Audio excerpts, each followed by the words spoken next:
channel របស់យើងតើវា spam ប្រហែលភាគរយអញ្ចឹងវីដេអូមួយនេះសម្រាប់អ្នកទាំងអស់គ្នាដែលគាត់អត់ចេះឆែកណាអញ្ចឹងអ្នកអាចចូលមកឆែកជាមួយខ្ញុំបានអញ្ចឹងដើម្បីយើងឆែកបានអ្នកនេះចូលមក channel របស់យើងមកបាទចូលនៅក្នុងតើ search ជ្រោមណាថ្ងៃចូលមកជ្រោមមកអ្នកនេះម្ដងកន្លែងនេះអ្នកនេះចូល search មកអ្នកនេះបាទអញ្ចឹងយើង search ពាក្យដូចខ្ញុំមកបាទ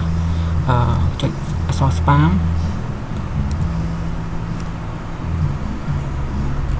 សតូចមកអ្នកនេះបាទ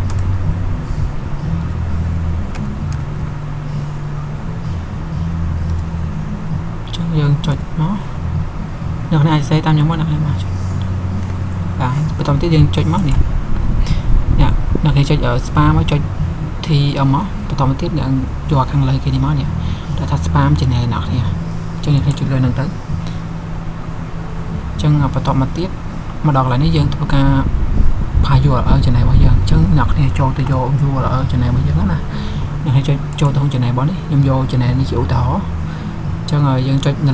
លើតំណណាក់ YouTube នេះបាទបន្តទៀតម្ដងនេះយើងអូសចូលក្រោមទៀតមកយើងយកកន្លែងចែកលេខប៉ុសបន្តទៀតយើងយកកន្លែងនេះដាក់ចម្លងកូដប៉ុសអញ្ចឹងយើងចុចលើនឹងទៅបន្តមកទៀតយើងចូលទៅកម្មវិធី website មកហ្នឹងហើយនិយាយនឹងចប់មកទៀតអ្នកនរគ្នាអញ្ចឹងយើងបន្តនេះយើងធ្វើការផាយវាចូលមក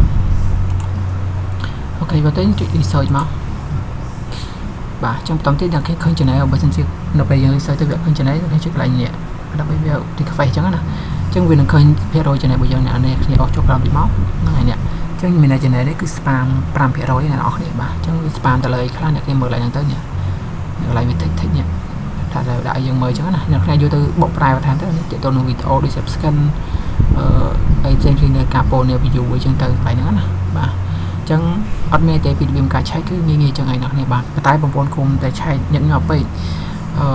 វាធ្វើជាយើង spam ចឹងណាអញ្ចឹងយើងយូរយើងឆែកម្ដងបានហើយអ្នកគ្នាបាទអូខេអរគុណច្រើនជួបនៅវីដេអូបន្តទៀត